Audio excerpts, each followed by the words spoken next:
You want to support Roland Martin Unfiltered? Be sure to join our Bring the Funk fan club. Every dollar that you give to us supports our daily digital show. There's only one daily digital show out here that keeps it black and keep it real as Roland Martin Unfiltered. Support the Roland Martin Unfiltered daily digital show by going to RolandMartinUnfiltered.com. You can make this possible.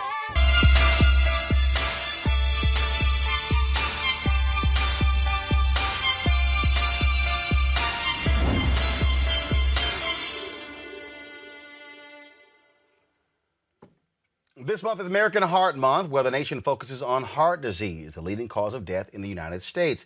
Although it's a leading cause of death for all Americans, minority groups face a greater risk than their white counterparts.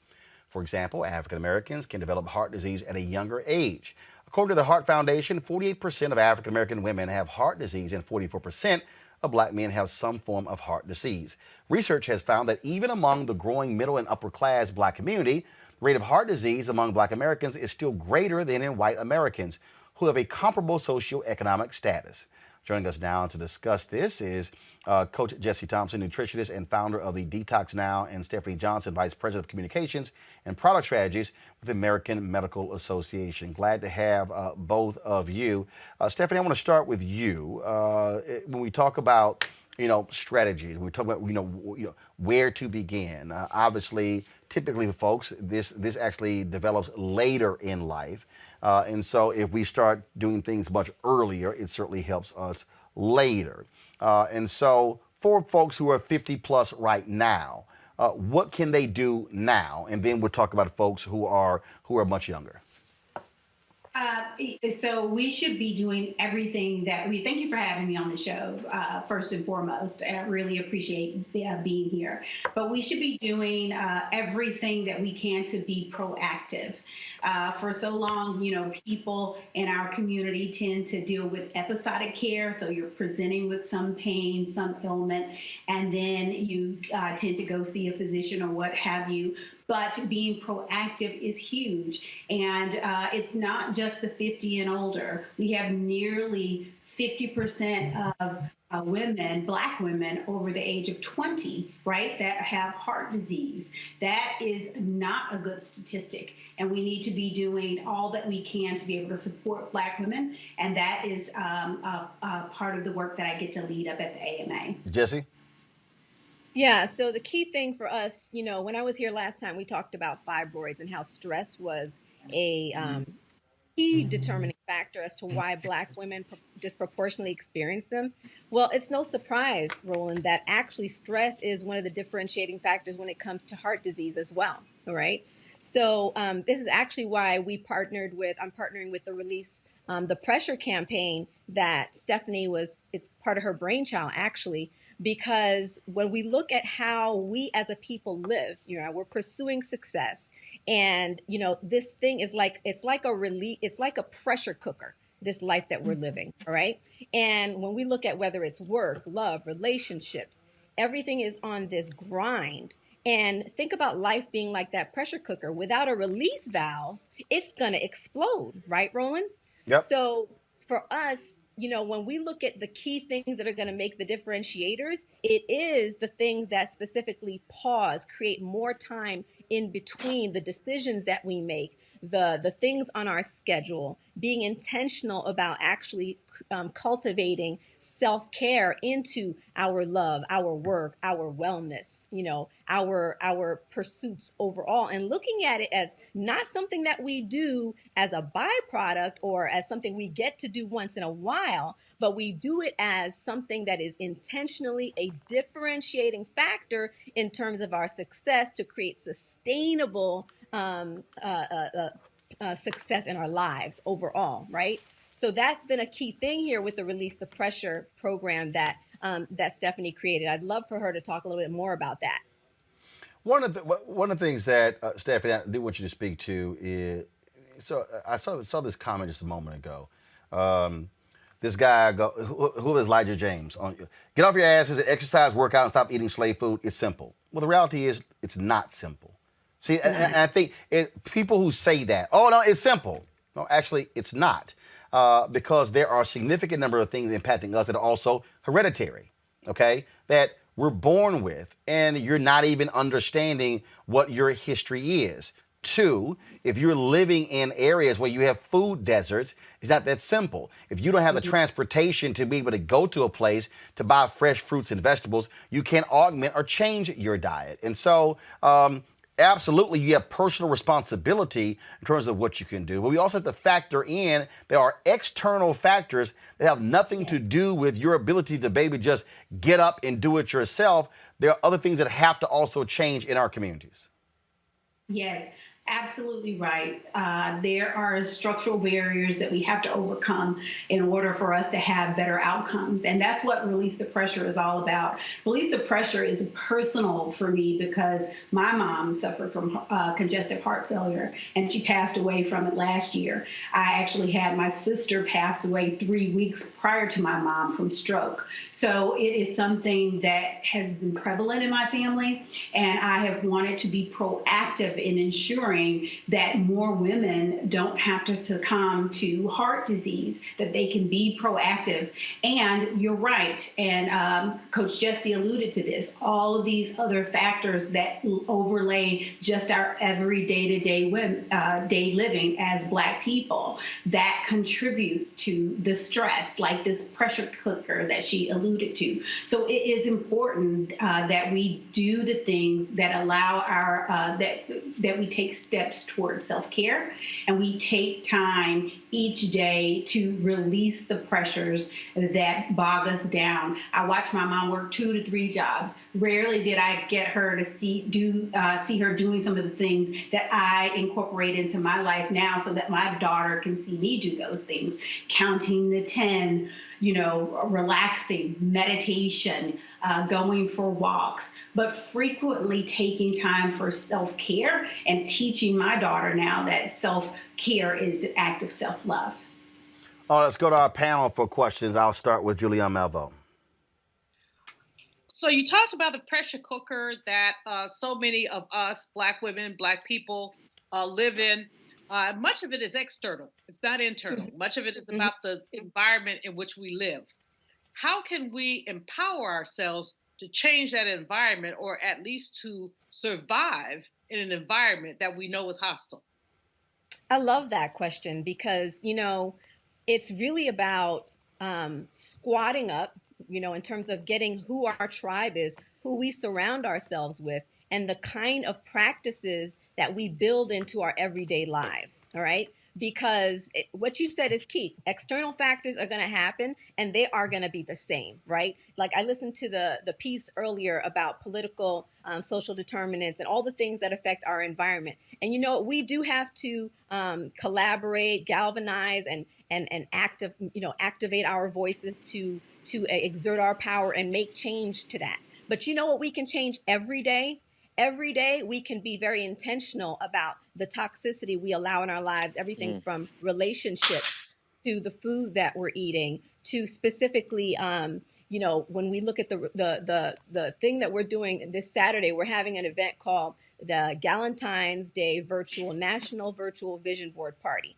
And, everybody's done vision boarding at the top of the year, right? But the key thing is, have you actually thought about your life with regards to building self-care into it? That means saying, wait a minute, what do I need to take off my plate? Because the truth is, it's taking me away from my long-term goals, not just in terms of success, right? But in terms of taking care of my heart health. Am I building the time into my calendar to actually go see my doctor for wellness visits? Am I building the time into my calendar to have that what we say self-love as a form of resistance, where I'm having time with my girlfriends, right? Or my family members specifically, to build that care into my relationships. So it sounds like it's very minor, but actually when you look at it, most people live their lives on this have to conveyor belt, and they feel like it's nonstop. And what we're saying is you have more power than you think. When I was here last time, I talked about the social determinants and how 80% of our health is actually determined by 20% of the things, right? It's determined by the things that we have control in, the things we have control over. And it's about harnessing that power. Next question, Ben. Yeah, my question really hinges on this reality of being Black in America. James Baldwin said, "To be Black and to be conscious is to be at a constant state of rage." How do you recommend we process that if we don't have, of course, exercise and eating right, but just in general, what techniques do you recommend? Because we're consuming a lot of Black death and a lot of Black violence against Black people. And I'm going to be honest with you, it has taken a toll on me. So I'm Yep. asking for a friend, and I'm that friend. Stephanie, do you want to jump in here? Absolutely. We are not immune to what is happening to us extrinsically. There are things that are going on in our bodies when we see things on national television, like the death or the murder of George Floyd, when we saw the insurrection on the Capitol. Those are things that you cannot compartmentalize. I remember what happened where I was in the middle of work when the insurrection happened, and I remember people wanting me to get on a call just to go about my everyday meeting, and me saying, wait a minute, time out. I cannot take, I can't take this call. There is something happening on the Capitol my young daughter doesn't understand. Heck, I don't understand it as an adult. So I'm going to have to take time. I'm going to have to pause. I'm going to have to process. I'm going to have to pray. I'm going to have to get on the phone with some of my squad, and I'm going to have to talk through this thing. But I could feel myself getting elevated. So yes, you have to take time when matters are happening, that you don't ignore them, but things can wait until you give yourself time to show yourself some love. Coach Gessie, did you want to add anything to that? Yeah, absolutely. And sometimes that time includes, fasting from social media for maybe it could be a 24-hour period. It can also include scheduling time with a therapist, okay? Because the truth is, we are all going through a massive trauma. Okay. And I'm not trying to generalize it. It's very real, especially as Black people in America, as you said, right? So we have to say, hey, wait a minute, I have to schedule time for me. So it goes back now to that schedule, right? Am I going to value what I need to reset, what I need to just give myself that pause button, right? To take, whether it's deep breathing or take my mind off of this and watch something that's just going to edify me, be in a conversation with people who are just it could be crying together. It could be, talking about, like, sometimes I will, who's a release valve for me sometimes? I'll text Roland. Roland, is this not true? And he'll just say, white people. And I'll say, that's it. It's the truth. And you have to have that squad of people that you laugh because it's real, right? You have to have that squad of people that you say, you know what, this is part of my resistance, is my self-care, and saying, you know what, I need to take time for me. And what that looks like is everything from, today I am clearing my schedule. And I'm only going to do what's the Pareto principle? 80% of the things have 20% of the impact. I'll pray in the morning, like, what's going on with me today, God? Prayer is a big deal. What do I need today to fulfill the purpose you have for me today? And sometimes that means clearing my calendar, right? Clearing the calendar and saying, today, I just need to listen to some Bishop Jakes. I just need to I was listening, in fact, Roland, yesterday, I was listening to that Tyler Perry masterclass that he posted from the NABJ event. And that was just feeding me. Because sometimes we have to pause the thing that's assaulting us, which is unfortunately life, right? And we have to hit that pause button and say, okay, I need to do what is going to actually feed me right now, what is actually going to build me up right now, because I've had a lot of withdrawals. And I feel like I'm literally in this steady, what do you call it, transfusion, and nobody's giving back. I got to take time to give back to me. Yes. Avis. What's happening to Black people's health has got to stop, which is why we form Release the Pressure. And it's a group of us, right? The American Medical Association, you have the American Heart Association, we have the Association of Black Cardiologists, we have the National Medical Association, the Minority Health Institute. We are serious about changing health outcomes in Black communities for the better. COVID-19 has helped shed a light on what happens to individuals when they have these underlying pre-existing conditions. And we need to focus So that's what Release the Pressure is all about, bringing resources, not just a Right. campaign slogan, but resources to Black women so that they have things available to them, putting them in close proximity to physicians of color so that they see them and have access. So that's all so important because we are on a trajectory toward change. And that means better health care for ourselves and those we love. And that's what Release the Pressure really is all about. Well, I got like one person, Tennessee Strong on YouTube, said I'm 39, had a double bypass 2 years ago. So let's final question from Avis. We got about 90 seconds left. Avis, go. Sure. So, in addition to all of the other traumas, and I think that's aptly put, that we have to face every day just as being Black and surviving in America, we are living in this unprecedented time where, for example, we're facing this pandemic. We're 3 times more likely to be diagnosed, twice as likely to die. So a lot of us are just plain dealing with grief. A lot of us are dealing with health challenges. A lot of us, in addition to that, are dealing with employment challenges or business challenges, as we just spoke about previously. So my question to you is, how do we handle these new, very unique stresses on top of everything else that we're facing? Real quick, Avis, about 45 Dr. seconds Avis, each. Go ahead. You take it one moment at a time. And what I mean by that is because right now I can't handle all 10 of those.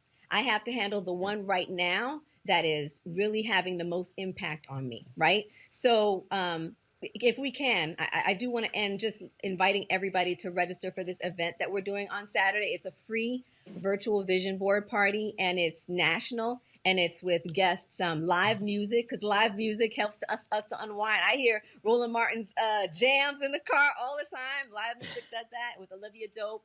Angela Yee, she's going to be my guest. I'm hosting the event, and it's really to help you ladies, sisters, to please take time just for you. And we have amazing wellness giveaways for you as well, including some stuff from this beautiful skincare box that we'll be giving away to hundreds of people. So it's time for you. That's what it is, Dr. Avis. Time for you every day. Find something that matters that's going to deposit in you. And over time, that's how we're going to make it. Yeah, and remind yourself that our ancestors, right, dealt with things just as, worse, Worse. than some of the we're being exposed to. And we are creating a place and a special space for Black women right now to be able to lean on one another, just like we did during civil rights, just like we've done through so many things that it has impacted Black men and women over the generations. So let's lean into that together, like Coach Gessie said, and join us, and let's create a healthier vision of what our future looks like for us and our kids. All right, folks. We surely appreciate it. Thank you so very much. Thanks for having us. I appreciate it. Every single night, we've got some of the top Black experts.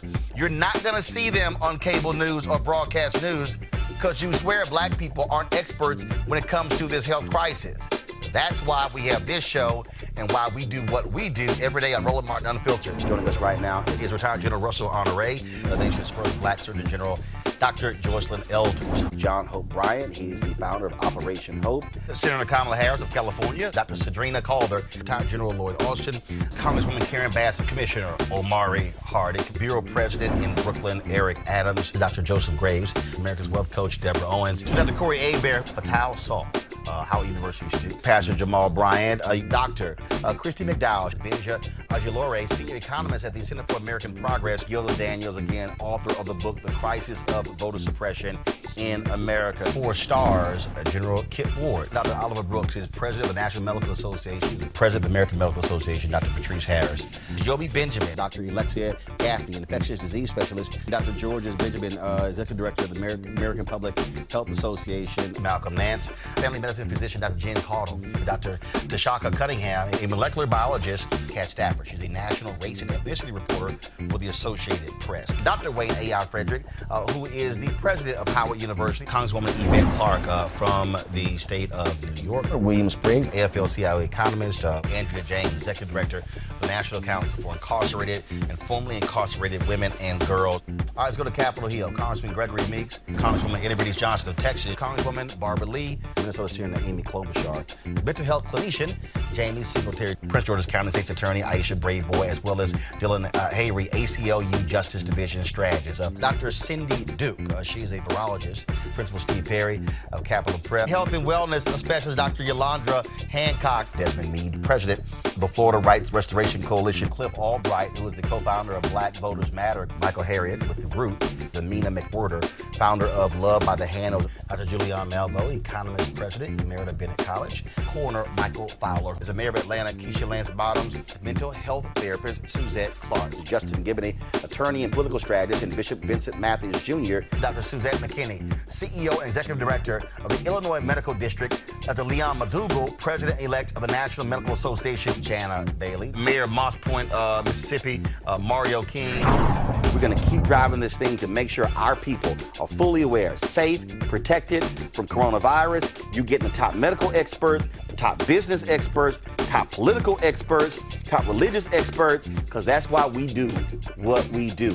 Unapologetically and unfiltered. Ain't nobody else in the black media space doing what we do. Watch Roland Martin Unfiltered daily at 6 p.m. Eastern on YouTube, Facebook, or Periscope, or go to RolandMartinUnfiltered.com. Support the Roland Martin Unfiltered Daily Digital Show by going to RolandMartinUnfiltered.com. Our goal is to get 20,000 of our fans contributing $50 each for the whole year. You can make this possible. RolandMartinUnfiltered.com.